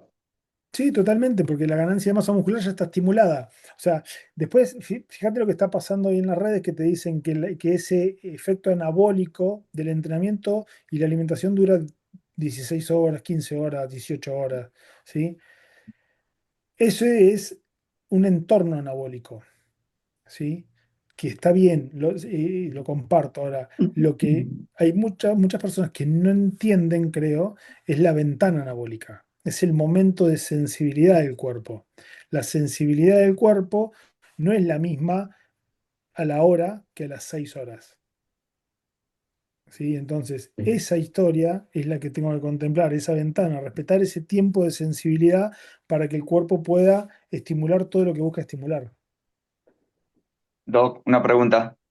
Bien, ¿Sí? gracias. ¿Está bien, Quique? ¿Algo más? Sí, sí, está perfecto. No, Gracias, Gustavo. no, no. Doc, una pregunta, Sí, Mario. Mario. Sí, Entonces, la ventana anabólica sí. del mTOR sería 6 horas. No, no, la ventana anabólica, vamos a poner ejemplos para hacer. La ventana anabólica es más corta, no son 6 horas, como ventana anabólica. Después es un entorno anabólico, ¿sí? ¿Qué es lo que pasa? ¿Cuánto dura la contracción muscular? La contracción muscular dura lo que el estímulo voluntario diga que dura, o hasta la tetania muscular, ¿sí? Donde hay una Sí, fatiga y donde ya no se puede sostener esa contracción muscular de manera voluntaria. ¿Tá? Entonces, ¿cuánto dura una serie? Hasta, ponerle, dijimos, para la hipertrofia, hasta 120 segundos. ¿Sí? Entonces, en esos 120 segundos, ¿qué pasa? Se libera calcio, se forman complejos calcio-calmodulina, esos complejos calcio-calmodulina van estimulando distintos procesos, pero ese calcio no está todo el tiempo en la célula, porque terminó la contracción y hay recuperación del retículo sarcoplasmático del calcio liberado. sí, sí. Entonces, el cuerpo es el músculo es menos sensible al tiempo. ¿Se entiende? Sí, Hola, Entonces, sí, sí, ahí voy. Sí, sí que pero el tiempo entonces, ¿de qué tiempo estamos hablando? ¿2 horas? ¿1 hora? 1 hora, 2 horas, dependiendo de la persona. 2 horas ya es mucho también. El pico de hormonal, que lo vamos a ver después, toda la parte hormonal vinculada al esfuerzo, los picos hormonales se dan aproximadamente a los 30, 40 minutos. ¿Entendés? El pico hormonal, después empieza a descender ese patrón hormonal. Entonces, no es lo mismo la testosterona a los 40 minutos de un entrenamiento de fuerza que la testosterona a las 6 horas. Entonces, Bien, entonces, la ventana anabólica define sensibilidad del cuerpo, no define patrón anabólico. El patrón anabólico va a estar dado en el proceso de recuperación, pero la viabilidad de utilización de los sustratos es diferente 2 horas, 2 horas inmediatamente después que a las 6 horas. Una persona en el bien. rendimiento deportivo, Sería que una la persona ventana, sí, sí, sí, decime. sería que la ventana anabólica estaría dada entre los 40 minutos a 2 horas máximo. 2 horas es mucho lo que te dije. No creo que llegue a dos Bien, horas. bien. Para Bueno, mí para mí es 1 hora, hora y monedas. No es mucho más la sensibilidad. bien. Bueno, muchas ¿Mm? gracias, Doc. No, nada. profesor, hola, buenas noches. Hola, ¿cómo va? Mire, la consulta va también por el tema que están hablando de la interferencia entre el entrenamiento, pero yo le pregunto por la fuerza absoluta. Cuando uno lo que Mm, busca, por ejemplo, después de un periodo precompetitivo ya buscamos aumentar el nivel de fuerza, ¿ok? mm. Pero después quizás no queremos ya no es el principal objetivo seguir aumentándolo, sino que mantenerlo. Ahí hay interferencia entre ese estímulo neuromuscular de reclutación de unidades motoras, si es que después hay algo cardiovascular en el entrenamiento. No hay tan. No, eso es distinto. Es distinto, Lo que ¿cierto? estamos. Claro, es distinto. Si bien hay interferencia, ¿sí? ¿Ya? ¿Por qué? Porque vos estimulaste una vía. La Ujú. fuerza también estimula la vía emetor, ¿sí? Sí, La interferencia se da si después. Lo que pasa es que una persona que hace fuerza absoluta, la cantidad de hidratos de carbono también es menor en la ingesta, habitualmente, ¿sí? Entonces, acá lo que puede pasar es que si yo, en el hecho de generar una actividad cardiovascular posterior al entrenamiento, eh, genero una disminución del aporte de glucógeno y genero un aumento en el AMP por consumo de ATP, eso interfiere en la vía. Entonces, eh, yo creo que el entrenamiento es específico y el orden es específico. Después, el resto de lo que no es el eje principal del entrenamiento es cualquier actividad. Pero en el momento de sensibilidad, es decir, a mí me gusta que lo vamos a definir, o yo traté de definirlo, lo que es el entorno al entrenamiento. ¿Sí? El entorno al entrenamiento tiene que cuidarse mucho para que los beneficios sean evidentes. Y el entorno al entrenamiento está en la previa y en el post. Previa y post. O sea, eso es el entorno al entrenamiento. Creo que eso es importante sostenerlo, tanto en una persona que solamente quiere cambiar su composición corporal, como en una persona de rendimiento. Fíjate lo que pasa en el rendimiento deportivo, ¿sí? Eh, en el entrenamiento de fuerza, ¿sí? En el levantamiento olímpico. Ningún pesista después se va a caminar, ¿sí? Lo hace en otro momento, lo hace en otra situación. Si un chico que hace canotaje no va a caminar después, va a trotar después de. Lo tiene como parte de un orden de entrenamiento porque tiene que mejorar una capacidad cardiovascular. ¿Sí? Y no estamos hablando en el canotaje del desarrollo muscular, estamos hablando de otros, de que hay una vinculación de dos sistemas de entrenamiento, donde hay un componente fuerza y donde hay un componente resistencia. Claro, claro, sí. No, en realidad iba más orientado a los perfiles de sujetos que no somos deportistas de alto rendimiento, que tenemos la posibilidad de tener dos sesiones en el mismo día, ¿ya? Porque, Para mí eso es lo ideal. Para mí claro, eso es lo claro, ideal porque vos en una sesión ponés el entrenamiento primario. Después tenés el tiempo de descanso para que los estímulos anabólicos se vayan produciendo y en el post-esfuerzo tengas los sustratos necesarios para que la persona pueda aprovecharlos para poder generar y continuar esa síntesis de proteínas musculares. bien, ¿Sí? profe. Gracias, gracias. Y Y muchas gracias acá, por la clase también. y hay otra cosita que otra cosita que quiero aclararles acá es que supónganse la mejor situación posible, ¿sí? Un entrenamiento de alta intensidad. Este, todos sabemos que el sistema digestivo y por el esfuerzo de alta intensidad genera una redistribución del flujo sanguíneo. Es decir, el tubo digestivo se queda sin sangre, los riñones no filtran, entonces esa sangre va al sistema nervioso central y va al músculo, principalmente y corazón. Esos son los tres órganos que manejan y gobiernan el sistema circulatorio durante el esfuerzo. Como hay alta adrenalina, porque el esfuerzo es de alta intensidad, la adrenalina es inhibidora del hambre. ¿Sí? Entonces, vamos a la mejor situación para entender lo que es la ventana anabólica y la posibilidad de uso. Y acá van a entender, después lo vamos a ver bien y ahondar en el detalle en el por qué el suplemento a veces es mejor que un alimento. ¿Sí? Nosotros tenemos una persona que entrena en alta intensidad, esa alta intensidad genera disminución del hambre. ¿Sí? Termino de entrenar y no tengo hambre. Ninguna persona que entrena en alta intensidad tiene hambre inmediatamente después. Al rato sí la tiene. Y eso es el proceso de lo que yo digo ventana anabólica también. ¿Por qué? Porque en el esfuerzo catabólico de alta intensidad tenemos mucha adrenalina menos hambre. A su vez eso acompañado de una hipoperfusión del tracto digestivo. Entonces, en la mejor situación posible es que a pesar de no tener hambre yo coma.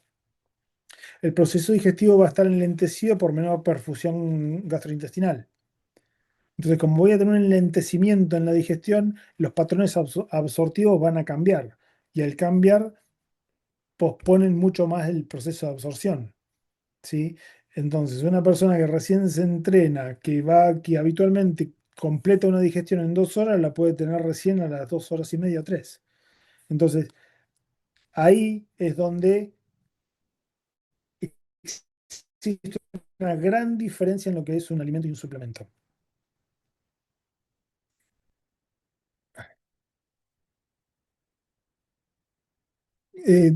Martín, decime por micrófono, por favor.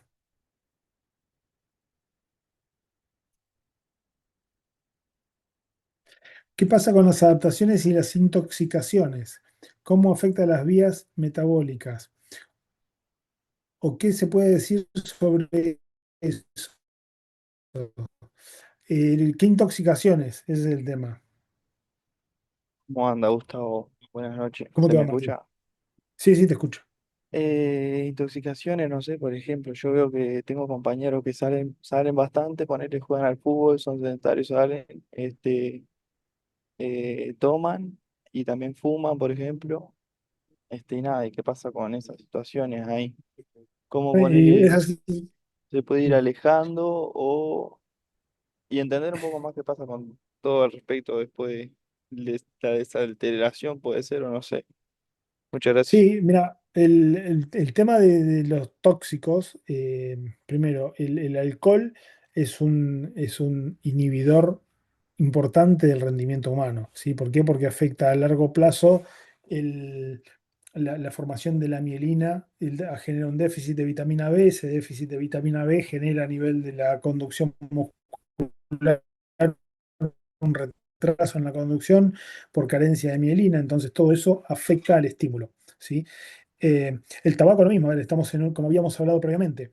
Si vos te acordás, en el ángulo superior izquierdo de tu imagen, viste que el estrés los estados inflamatorios, las enfermedades crónicas, el envejecimiento, todo eso produce un aumento de la miostatina.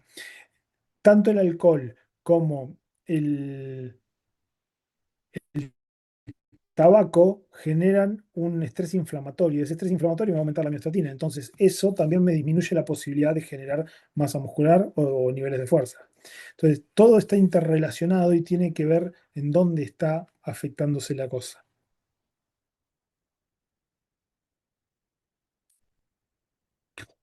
Ok, bien, bien, muchas gracias. No, por favor. ¿Alguien más? El sistema endocrino lo vamos a ver más adelante, Melissa. La próxima es parte del sistema endocrino, la función del sistema endocrino y el músculo.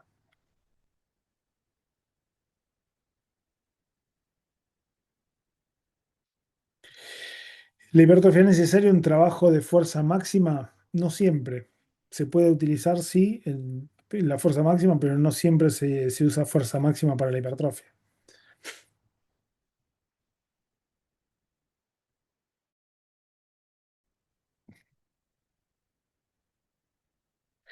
¿Alguien más?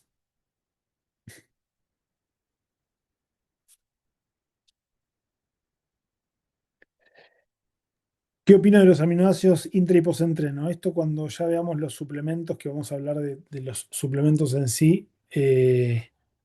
Yo opino que son válidos y todo hay que ver el contexto de la persona.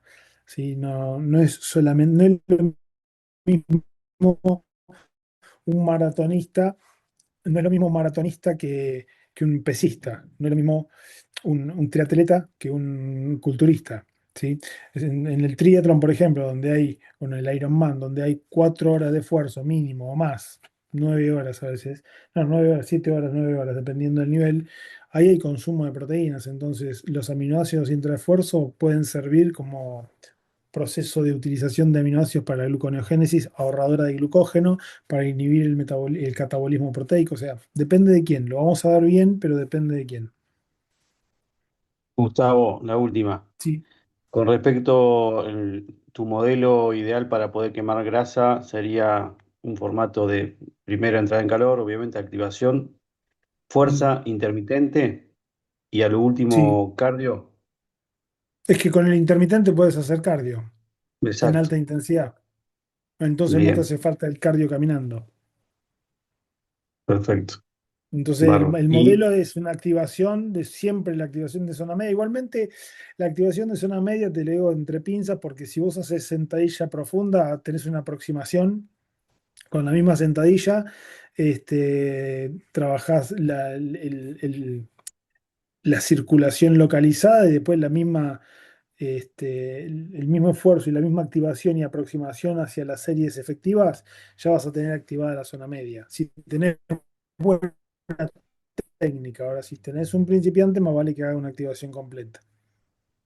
bien, con respecto a la activación, yo me refería previamente entrada en calor, zona media, activación, un Sí, ejercicio de arranque sí, como para activar el sistema y después hacer el intermitente, con sí. ejercicios Para mí eso dinámicos y localizados. Para mí eso es lo ideal en las personas para sostener la longevidad, para sostener la masa muscular y la capacidad cardiovascular. Perfecto. Y al Si otro no le día un gusta cardio, correr a la persona o porque tiene sobrepeso, caminar afuera del entrenamiento también sirve.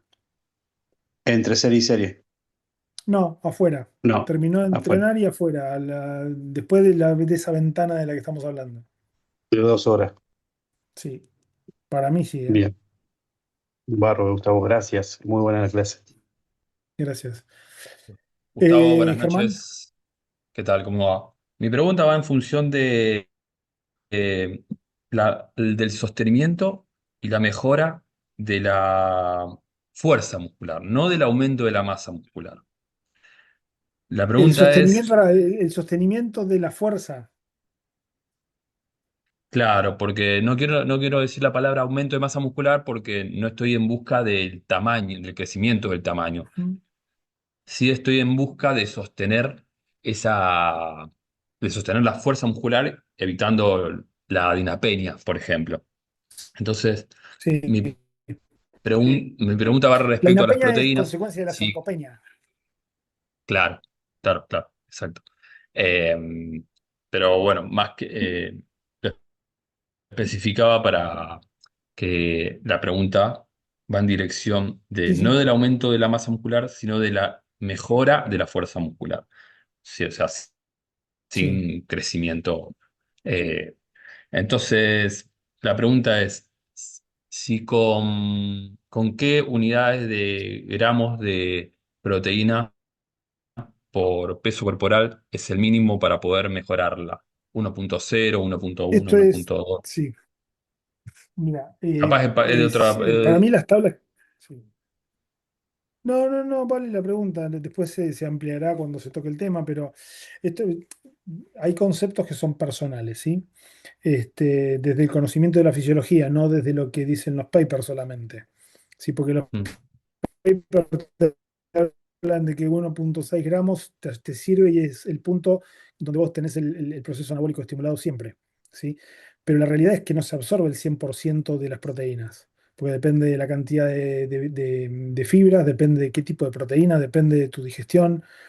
Más o menos entre un 10 y un 20% no se absorbe. Entonces, si yo calculo a 1.6, probablemente esté en 1.3 y no tenga un proceso anabólico bien ordenado, ¿sí? Entonces, para mi criterio, 2 sí, gramos de proteína por kilo mínimo y después, dependiendo de la persona, más para arriba. Sabiendo que los nuevos estudios sobre las proteínas hablan de a 3 hasta 4 gramos de proteína que no generan daño renal en personas con función renal normal. claro. Entonces, ahí es el monitoreo lo Entonces, importante. Ahí lo importante es el monitoreo de las cosas, ¿sí? La ingesta de líquidos, porque al ingerir más cantidad de proteína necesitas más líquido para que no para que no se fuerce el filtrado renal. Si tenés creatina, lo mismo. O sea, hay cuestiones que son básicas del contexto general, ¿sí? Pero para mí, eh, mira que nutricionistas conocidos hablan de que 1.6 está bien y se absorbe al 100%. Para mí no es así, pues si no, no habría compuestos nitrogenados en materia fecal. entonces para vos un 2.0 sería el mínimo ideal. 2.0 no hay, sí, no hay ningún problema, es un mínimo ideal para mí, para arrancar. Después, dependiendo del nivel de entrenamiento, va a tener más o menos ruptura. Entonces, a mayor ruptura de proteína van a tener más necesidades de proteína también. Sí, el Entiendo. tema Y es, ese 2.0 debería sostenerse de lunes a lunes, para mí la proteína es innegociable. Lo que podemos negociar esa variable. es el entorno, en el entorno del entrenamiento, los hidratos de carbono dependiendo de la rutina y del día. No es lo mismo la cantidad calórica de un domingo que no entrena nadie a la de un lunes que van a Claro. entrenar. Entonces, Ahí es ese cuando vínculo cae la variable de calórico, ajuste. claro, la variable de ajuste no es la proteína, la variable de ajuste son los hidratos de carbono y las grasas. Claro. En función de, claro, Eso es del un día, si pensamiento entrenás o no entrenás. personal. Sí, Está. claro. Ah, Eso es un bien, bien. pensamiento personal, porque, a ver, lo vemos, a ver, yo no pongo nombres, no importa los nombres, pero vos ves que en nutrición te dan una hoja con 1800 calorías todos los días, y no son todos los días iguales. Entonces, el vínculo energético tiene que estar asociado al tipo de entrenamiento, a la intensidad de entrenamiento, duración. No es lo mismo, nada es igual. ¿Y consideras el fenotipo, hablando de ectomorfo, mesomorfo y Sí, endomorfo, claro, sí. Un a la hora ectomorfo, a a la un hora de. ectomorfo, sí, un ectomorfo te va a costar mucho más ganar masa muscular, entonces le puedes dar más calorías. Claro. Hay balanzas, las balanzas No, de por bioimpedancia nuevas te dan un aporte que no te da la antropometría de pliegues, sí, que es por ejemplo, el gasto metabólico basal. Es un poco más real el gasto metabólico basal desde la bioimpedancia que desde lo que es la antropometría por pliegues. ¿Sí? En base a eso tenés que calcular después el día total de la persona y el día de cómo entrena. Entonces no es lo mismo un día que tiene doble turno a un día que tiene un turno solo. y menos una persona que va por fitness y que va 3 veces por semana No. a Por eso, entrenar. Por tres dar un veces por ejemplo de semana gente que va a pie. Claro, 3 veces por semana hay que reforzar 3 veces por semana. El que entrena todos los días son todos los días diferentes, dependiendo de qué y cómo. Ah, perfecto, Esteban, muchas gracias. No, por favor. Hola, Melissa, ¿alguna? Sí, pero ahí le contesto a Melissa Roselva. ok. ¿Alguna balanza de bioimpedancia? Para mí, InBody hoy es de lo mejorcito que hay acá en Argentina. Hay una italiana que la conoce Horacio que me dijo que es mejor, que yo no la conozco todavía. Decime, Roselva. Hola, profe. Buenas noches. Buenas Profe, noches. una pregunta desde el punto de vista de rendimiento fisiológico. Por ejemplo, un equipo Sí. de baloncesto que vaya a un campeonato nacional, ¿cómo debería ser la disminución de las cargas del entrenamiento de fuerza? Por ejemplo, una semana, 2 semanas antes, ¿hasta cuándo yo puedo aplicar el entrenamiento Y de pero fuerza?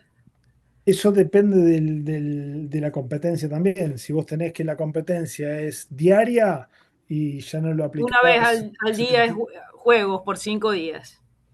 5 días, 1 vez por día. Ahí lo importante no es el entrenamiento hasta las 72 horas antes, 48 o 72 horas antes, el entrenamiento puede ser bien utilizado de fuerza. Ok, Después en el competitivo, vos lo que tenés que priorizar es la recuperación. ok. Y las cargas se van disminuyendo, por ejemplo, una semana antes, o cuánto del porcentaje de la fuerza máxima yo puedo trabajar hasta 72 horas antes del campeonato. De la fuerza, en teoría, recuperarías todos los patrones si entrenas la Ok, fuerza bien, ok, a las 72 horas. Ahora, no, sí una depresión de glucógeno, no un entrenamiento de hipertrofia donde hay ruptura muscular. Hay cosas que se manejarían distinto. Eso por ahí, Horacio, te lo vas a dar explicar mejor. ok. Perfecto, ¿Mm? profe, gracias. No, por favor. Me preguntan en, en cuanto las balanzas de bioimpedancia vino son lo mejor porque se crearon con un error de fórmula. ¿Es así? Las que se crearon hace mucho tiempo, sí. Las actuales ya no, porque las actuales, o sea, todos los trabajos de investigación que hay en bioimpedancia se están validando con pesaje hidrostático o con estudios de alta complejidad que validan antropometría por pies y validan bioimpedancia. La bioimpedancia está validando a punto 97, punto 98 respecto al gol estándar. Entonces la variación actual de la bioimpedancia es muy buena. Aparte de que divide mejor el tejido graso intraabdominal de lo que está afuera del periférico.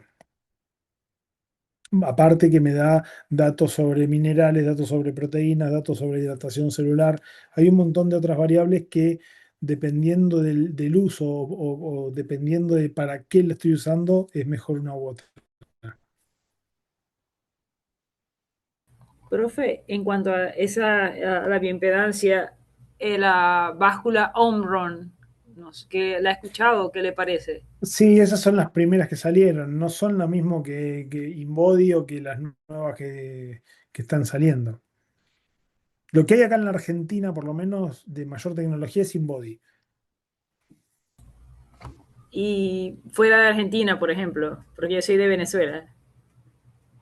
En Venezuela hay InBody, pero hay otras que o sea, no sé cuáles son, pero por eso te digo, le tengo que preguntar a Horacio, se los digo la próxima, cuál es la que él está viendo una afuera, también italiana, que es totalmente distinta, y otra que eh, es parecida al InBody, que está viniendo acá en la Argentina, que les averiguo bien para la próxima, si me haces recordar, que lo que hace es, aparte de la bioimpedancia, hace un análisis tridimensional de la estructura corporal, ¿sí? Que tengo que saber, tengo que ver bien cómo es. Esa está viniendo ahora. Son las dos únicas que yo conozco de calidad, más allá de la Tanita, que también estaba hace mucho tiempo. Ok, gracias.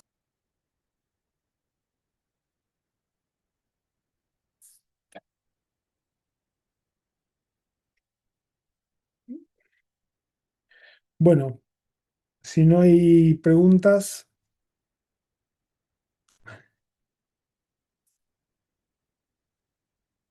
vamos, los despido entonces. Muchas gracias por su tiempo y bueno, el martes que viene nos volvemos a ver ya para seguir profundizando en todos estos temas. ¿Sí? Cualquier duda que de manera individual tengan, por Instagram ahí me tienen para preguntar. Así que les mando un abrazo, muchas gracias a todos. Gracias, buenas noches.